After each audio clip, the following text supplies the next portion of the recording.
हरियाणा की हर अपडेट के लिए बेल आइकन दबाएं और सब्सक्राइब करें STV हरियाणा न्यूज। कृषि कानूनों के खिलाफ किसानों का आंदोलन 50वें दिन भी जारी। दिल्ली बॉर्डर पर लगातार किसान डटे हुए हैं। किसान लगातार कृषि कानूनों को रद्द करने की मांग पर अड़े हुए हैं। भिवानी में भारतीय किसान यूनियन ने बड़ा ऐलान किया। हरियाणा में गणतंत्र दिवस पर किसी भी नेता को राष्ट्रध्वज नहीं फहराने दिया जाएगा।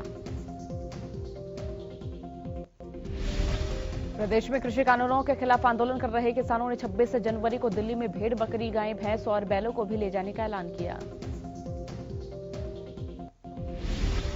बाकियों के राष्ट्रीय अध्यक्ष नरेश टिकैत बुधवार को यमुनानगर के मिल्क माजरा टोल प्लाजा में किसानों के धरने पर पहुंचे। इस दौरान उन्होंने कहा कि सरकार को अपना अड़ियल रवैया छोड़कर कृषि कानून वापस लेने चाहिए।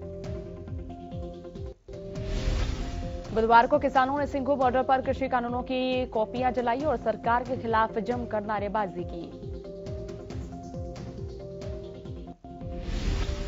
रेवाड़ी बार एसोसिएशन के अधिवक्ताओं ने सरकार के प्रति अपना रोष व्यक्त करते हुए प्रदर्शन कर जिला सचिवालय के समक्ष तीनों कानूनों की प्रतियां जलाई। किसानों ने पंजाब के अंटाला गांव से अंबाला के हंडेसरा गांव तक ट्रैक्टर रैली निकाली। किसानों का साफ तौर पर कहना है कि जब तक सरकार कृषि कानूनों को रद्द नहीं करती तब तक ये प्रदर्शन जारी ही रहेगा। इस रैली को किसानों ने 26 जनवरी को होने वाली दिल्ली में ट्रैक्टर रैली की रिहर्सल बताई। इस मौके पर उन्होंने लोगों से अपील की कि 26 जनवरी को ज्यादा से ज्यादा लोग अपने ट्रैक्टर लेकर इस रैली में हिस्सा बने। बुधवार को लोहड़ी का पर्व धूमधाम से मनाया गया। इसी तरह इस साल हरियाणा न्यूज में लोहड़ी का त्योहार भी धूमधाम से मनाया गया। इस दौरान सिरसा विधायक एवं HLP सुप्रीमो गोपाल कांडा ने भी शिरकत की और देश और प्रदेश वासियों को लोहड़ी पर्व की हार्दिक शुभकामनाएं दी। लोहड़ी सेलिब्रेशन के दौरान हरियाणा न्यूज के एडिटर इन चीफ प्रतिमा दत्ता ने कहा कि लोहड़ी का पर्व खुशियों का पर्व है, लेकिन इस बार लोहड़ी की रौनक कम है क्योंकि देश का अन्नदाता कड़ाके की ठंड के बावजूद खुले आसमान के नीचे प्रदर्शन करने को मजबूर है।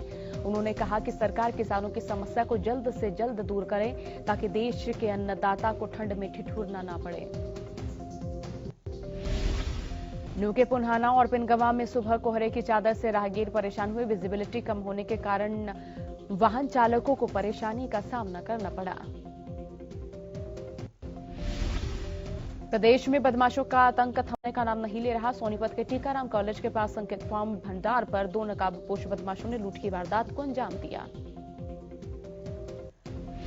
बदमाश फार्म भंडार के संचालक से 24,000 रुपए लूट कर फरार हो गए। लूट की पूरी वारदात वहां लगे CCTV में भी कैद हो गई। करनाल के कैमला में किसान महापंचायत के दौरान आंदोलनकारियों की वजह से फसलों को हुए नुकसान का सरकार मुआवजा देगी। करनाल के उपायुक्त निशांत यादव ने कहा कि जहां पर भी जितना नुकसान हुआ उसकी रिपोर्ट तैयार की जा रही। जल्द ही सरकार की ओर से उनको मुआवजा दिया जाएगा। 16 जनवरी से करनाल के 4 केंद्रों पर वैक्सीन लगाई जाएगी। प्रथम चरण में 10,700 हेल्थ वर्कर्स को वैक्सीन लगेगी। करनाल के उपायुक्त निशांत कुमार यादव ने बताया कि स्वास्थ्य मंत्रालय की ओर से करनाल के केंद्रीय स्टोर में कोविशील्ड की 4 लाख डोज प्राप्त हुई हैं। अध्यापकों की जनरल नॉलेज को अपडेट रखने के लिए हरियाणा विद्यालय शिक्षा बोर्ड के सचिव राजीव प्रसाद ने अनूठा तरीका निकाला। वो हर महीने हरियाणा के एकमात्र लैब स्कूल में तैनात अध्यापकों प्राध्यापकों का टेस्ट लेंगे। टेस्ट में उन्हें पहले से ही कुछ टॉपिक दिए जाएंगे। साथ ही करंट अफेयर्स को भी इसमें जोड़ा गया ताकि स्कूल के बच्चों को शिक्षा देने वाले अध्यापक हमेशा अपडेट रहें। कृषि कानून के विरोध में सिरसा लघु सचिवालय के बाहर कर्मचारियों ने कृषि कानूनों की प्रतियां जलाकर विरोध प्रदर्शन किया।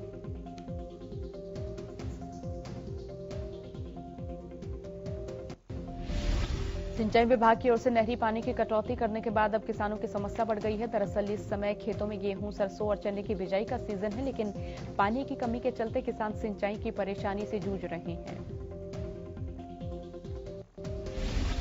किसानों ने सरकार और सिंचाई विभाग से नहरी पानी देने की मांग की, लेकिन किसानों को 1 हफ्ते का ही नहरी पानी दिया जा रहा है।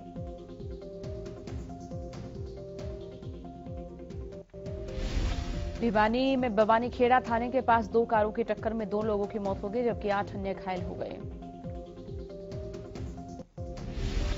ये हादसा बुधवार शाम को हुआ। बताया जा रहा है कि गांव खरक से ग्रामीण जबीर का परिवार हिसार जा रहा था। प्रत्यक्षदर्शियों ने बताया कि 3 गाड़ियां बवानीखेड़ा के थाने के सामने दुर्घटनाग्रस्त हो गई थी।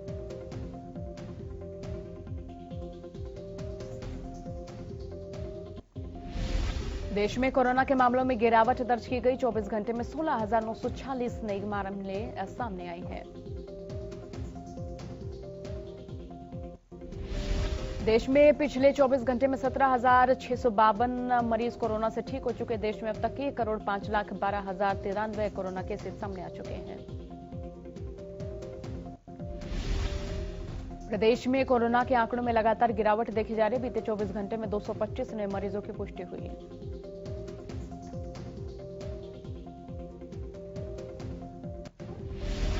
प्रदेश में 24 घंटे में 2 लोगों की मौत हो चुकी है और अब तक कुल 2,966 कोरोना मरीजों की मौत के मामले सामने आ चुके हैं। फरीदाबाद के गांव अनंगपुर में बीती रात को एक तेंदुआ उस वक्त सीसीटीवी में कैद हुआ जब एक ऊंची दीवार पर एक कुत्ता खड़ा हुआ था और तेंदुआ उसके शिकार की फिराक में छिपा हुआ था। वही तेंदुए ने भी उसका पीछा किया और जैसे ही पीछा करते हुए दीवार पर चढ़ा तो सीसीटीवी में कैद हो गया। प्रशासन ने एहतियातन तौर पर ग्रामवासियों को सतर्क कर दिया है कि वो रात्रि के वक्त अकेले बाहर न निकलें। कृषि कानूनों के खिलाफ चल रहे किसानों के आंदोलन और विरोध को देखते हुए केंद्र और प्रदेश सरकार पूरी तरह से अलर्ट मोड पर है। इसके लिए सरकार ने आगे की रणनीति भी तैयार की है। केंद्रीय गृह मंत्री अमित शाह के साथ हुई बैठक में फैसला लिया गया है कि जब तक किसान आंदोलन चल रहा है तब तक प्रदेश में कोई सार्वजनिक कार्यक्रम या रैली नहीं की जाएगी। नेता प्रतिपक्ष और पूर्व सीएम भूपेंद्र सिंह हुड्डा ने कृषि कानूनों पर सरकार को घेरते हुए कहा कि किसानों और कंज्यूमर के हित में कृषि कानून नहीं है। सरकार को घेरते हुए हुड्डा ने कहा कि बीजेपी सरकार घोटाले पर घोटाला कर रही है। हुड्डा ने कहा कि प्रदेश सरकार जनता का विश्वास खोती जा रही है।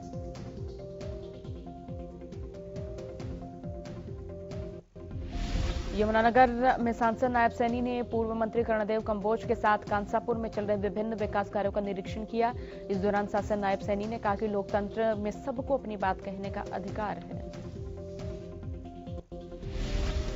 आज देश भर में मकर संक्रांति का त्यौहार मनाया जा रहा है। पवित्र सरोवरों में श्रद्धालु आस्था की डुबकी लगा रहे हैं। मकर संक्रांति पर दान और भगवान सूर्य की उपासना का विशेष महत्व है।